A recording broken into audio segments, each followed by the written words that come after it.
Okay, great. Now moving on to Oroville Dam Recovery Plan impact. And there's stuff about Oroville Dam on this. You might want to stick around. You never know.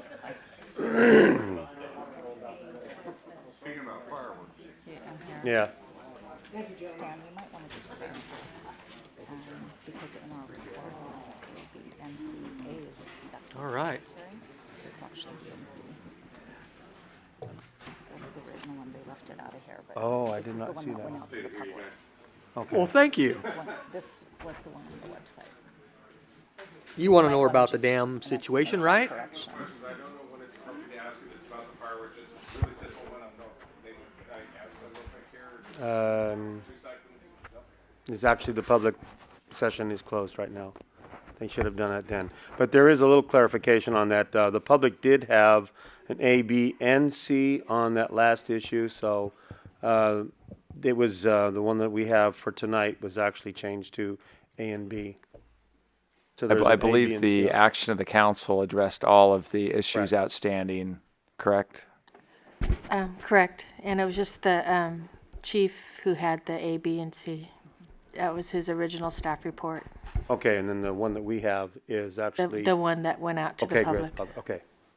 Wasn't sure which it was, but, okay, Oroville Dam, what have we got going? All right, good evening. So on April 6, 2017, the Department of Water Resources issued a recovery plan overview in which they gave some information on 3 projects that they have under design, including a gated flood control spillway for the upper chute area, repairs to the gated flood control spillway for the lower chute area, and the emergency spillway. So this picture was taken April 21st, so just a few days ago, and it's really interesting to see how much things have changed over the last couple of months. So in their plan for the upper chute area, as you can see, they're talking about replacing as much of the upper chute area as possible by November 1st, 2017 with what they're calling a modern, robust design. Anchor any remaining slabs and walls until replacement during the next construction season. The lower chute area, and this is a little bit confusing because north is actually to the bottom of the page, which is not typically how you would align it, but that's what they did. And so the Feather River is this side of the page. And so what they're proposing to do is, in those void areas, do some roller compacted concrete to fill the voids. Thanks, Daryl. So here and here.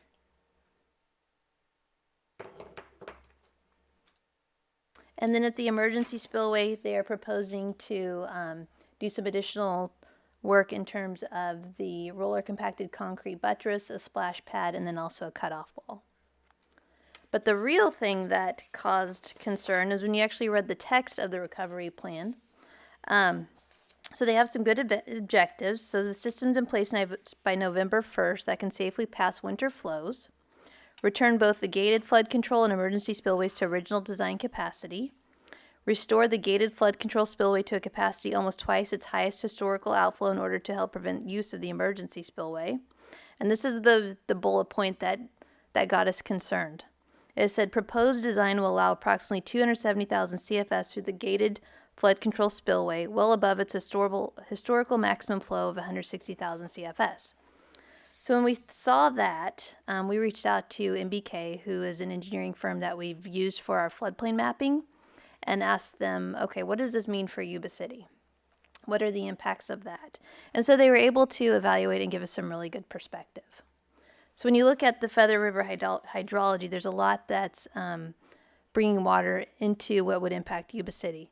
So you have the Oroville Dam right here.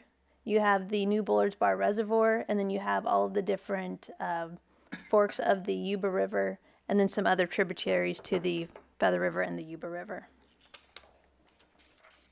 So Oroville Dam is operated by the Department of Water Resources. New Bullards Bar is operated by Yuba County Water Agency, and each agency is required to follow a water control manual developed by the United States Army Corps of Engineers.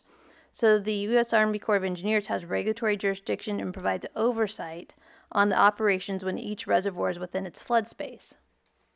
And so in those water manuals, they have parameters for each reservoir. So Oroville has a flood storage space of up to 750,000 acre feet. Their maximum rate of release is 10,000 CFS every 2 hours increasing, 5,000 CFS every 2 hours decreasing. Their maximum non-emergency release is 150,000 CFS, and their downstream constraints that apply to Yuba City is 300,000 CFS for Feather River below Yuba. New Bullard's Bar, very similar, but you can see that they have the same downstream constraint. So this is combined, it's not separate. So with the Oroville Recovery Plan, when they say the goal is to increase spillway reliability and meet the objective of passing 270,000 CFS, the spillway's capacity will not be increased as the pre-damaged spillway already had this capacity. And it's important not to confuse the maximum non-emergency release of 150,000 CFS and the spillway's capacity. So the spillway's capacity is greater than their non-emergency release requirement. The 150,000 CFS is limited by the downstream capacity of the system, not the reservoir's release capacity. And an additional capacity enhancement would require a modification of the gate structure itself, which is not part of the state's plan.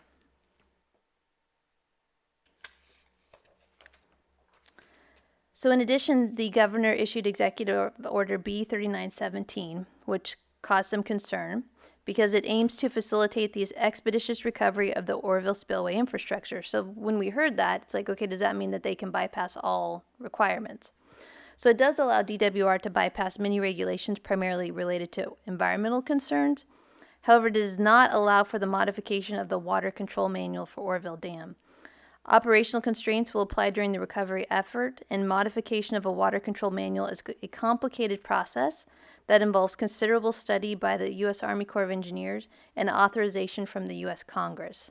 So for comparison purposes, Folsom has been working on this process, and I think for 10 plus years to modify their water manual. So it's not something that would be done quickly. And with that, DWR does have a community meeting planned on May 9th. The info session begins at 5:30 p.m. There's a presentation at 6:30 p.m. and it's being held at the Yuba City Fairgrounds in Yuba City. And so we would encourage residents to attend to be able to ask DWR questions directly. But we were so concerned about the statement related to the 270,000 CFS that we wanted to get more information to make sure that that does not negatively impact Yuba City, and found that it does not. They're basically just restoring it to its previous capacity. So with that, I'd be happy to answer any questions. Any question or comments from council? Yeah, through the mayor. Yes. Yeah, Diana, this is concerning the map that you showed earlier about the rivers and stuff flowing to Yuba City. A couple of weeks ago, the Appeal Democrat had an article. College student made out what would happen if the dam release was uncontrollable, this, that, and everything else, and it showed us being underwater. Mm-hmm. And when we were in our briefing at 3 a.m. on the 14th, Tuesday morning the 14th, the chief had a map. Was it from DWR, chief, or? And it showed us dry. It was within our levees. So now all the citizens of the community think that if something like this terrible thing happens to us, we're all going to, be inundated with water in our community. Is there anything that we can do to let our citizens know in the community here in the future or shortly, that let them know that this isn't going to happen to us? So I know that Chief Daly has been in contact with the state in regard to updated inundation maps.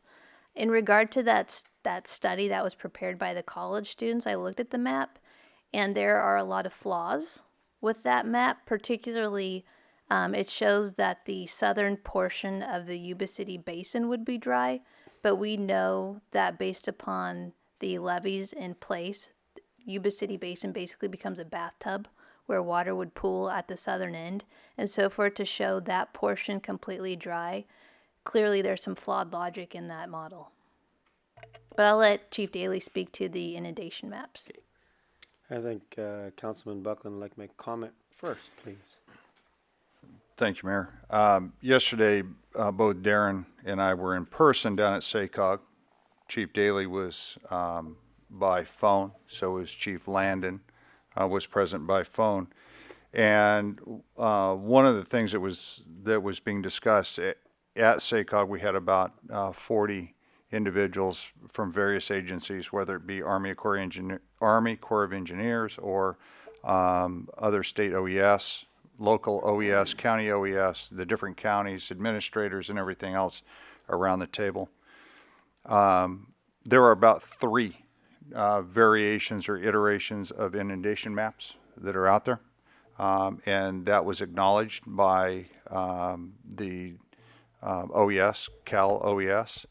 And so there's an effort, and one of the efforts that I'm pushing forward at SACOG, not as the organization, but regionally to look for funding, is to be able to have verifiable dynamic mapping available in the future, so we can look at any type of release, anything that may happen as a natural disaster, looking primarily at high water releases and catastrophic failures in systems, to be able to take that and with verifiable data, be able to increase mapping capacity to be able to help with evacuations and also for public information.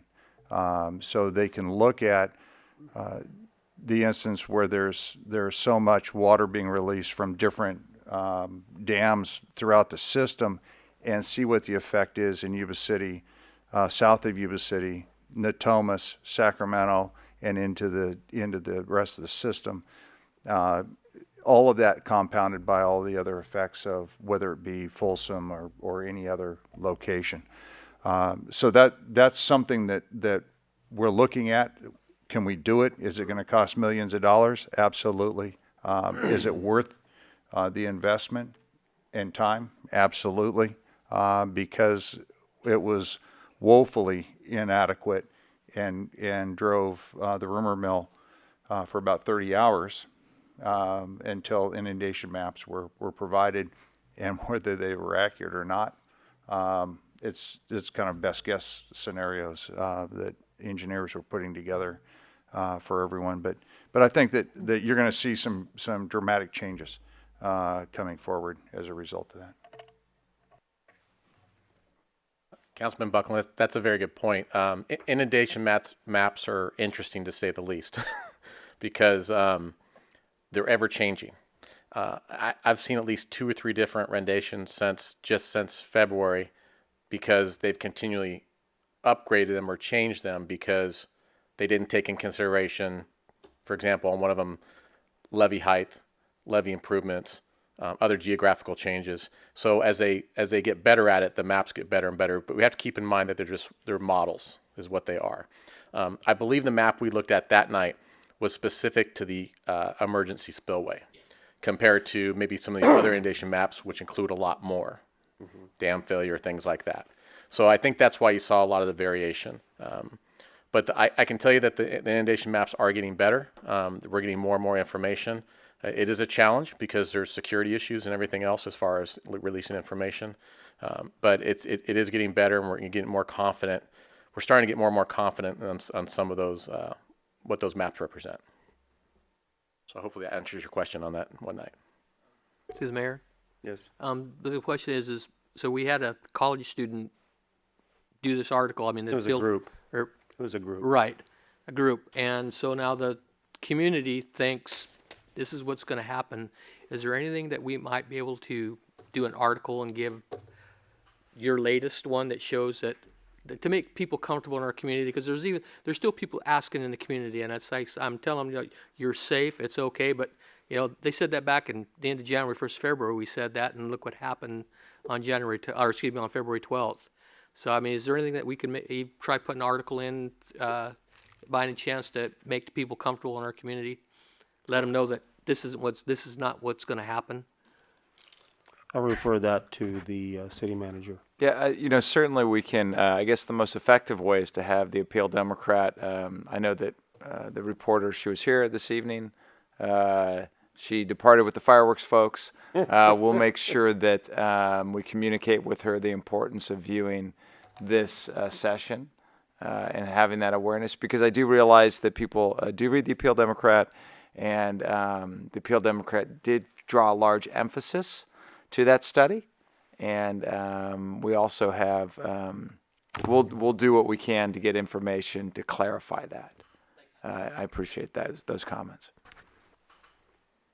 Okay, thank you very much. Much more clear. And then with that, we will move on to public communications. Are there any citizens that would like to speak concerning any item that has been described in the notice of this meeting? Okay, is there anybody that would like to say something regarding something not on this agenda? Mr. Mayor, just a point of clarification. It's a special meeting, so the only comments that can be made have to pertain to items on the agenda. And yes, and I said it, noticed like it said over here. I read that down there, number 3. Public comment, but they have another public comment one, which I guess is not accurate. With that, I'm gonna. He can speak, yes. You may go up and. You need to go up there, say your name.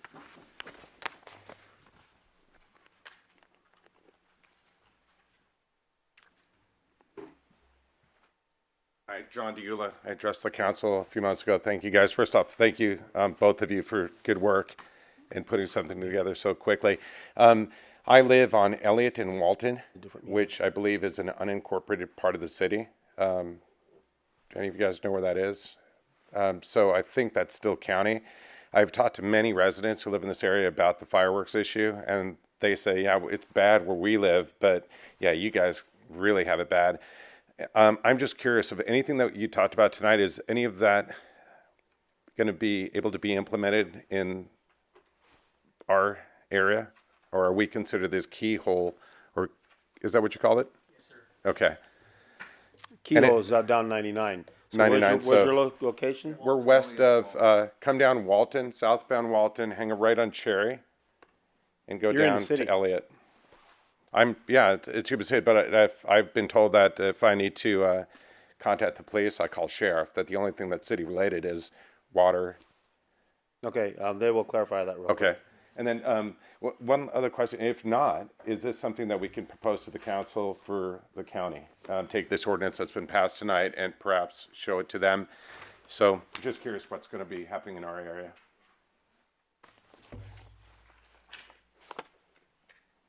So if I'm not mistaken, to answer John's question, it is in the city as far as ordinances. We as a law enforcement agency do not enforce the law in that area. So Sutter County could enforce that, and I'd be glad to have conversations with them, but of course we allocated certain budget money for that and they didn't, and they're not part of this, but I would certainly be glad to bring it up with the sheriff. It is within the fire.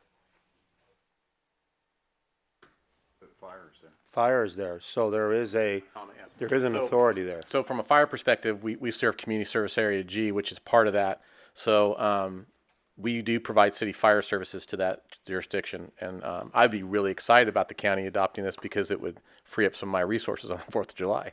So, but yeah, we do cover that area fire service wise. I'm glad to be an advocate. If we can get a copy of the ordinance to maybe the next council meeting they have, I could bring that up. That'd be great. Thank you. You tell them that they're missing out on an opportunity. Absolutely. Okay, thank you very much. All right. Okay, now, moving on, is there going to be any public comment, questions regarding closed session? We're going to move into closed session for confer with real property negotiators, code section 54956.8 regarding a possible purchase. Also confer with real property negotiators on government code 949568, another piece of property. And then confer negotiators with Steve Krager, Darren Gale, pursuant to government code, same one, properties thereof on 400 Bridge Street. Okay. Other than that, public part is adjourned. To close session.